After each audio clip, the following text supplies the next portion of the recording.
We are now almost 6 months into Israel's war on Gaza, and 6 months of seeing horrific scenes after horrific scenes. But even journalists in Gaza who have captured unspeakable violence are saying that what happened at al-Shifa surpasses anything else they have witnessed. On April the 1st, Israeli forces withdrew from al-Shifa medical complex in Gaza following a 2-week siege, leaving behind destroyed buildings and piles of dead bodies, most of them dismembered. Al-Shifa, which means the House of Healing, was the largest medical facility in all of Palestine, not just Gaza.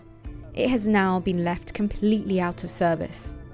The hospital was shot at, shelled, and was finally burnt by Israeli forces.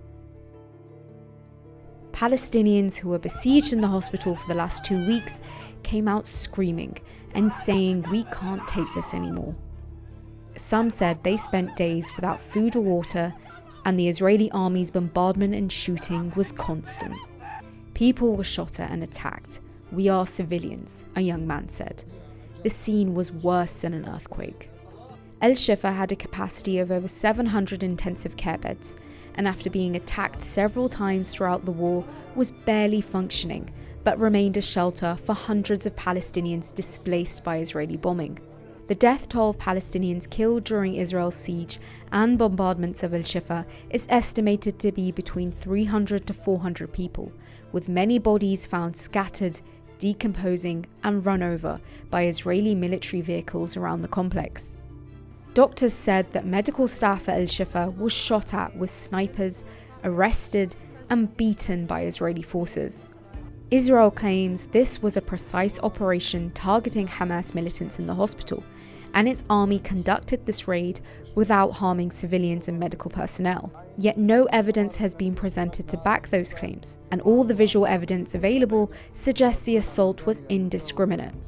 Attacks on hospitals are prohibited under international law, yet there has been documented evidence that at least 93 hospitals and clinics have been damaged or completely destroyed since Israel launched its retaliation. And since November, Israeli officials have been inciting against al-Shifa hospital, claiming it was being used for military purposes without providing concrete evidence.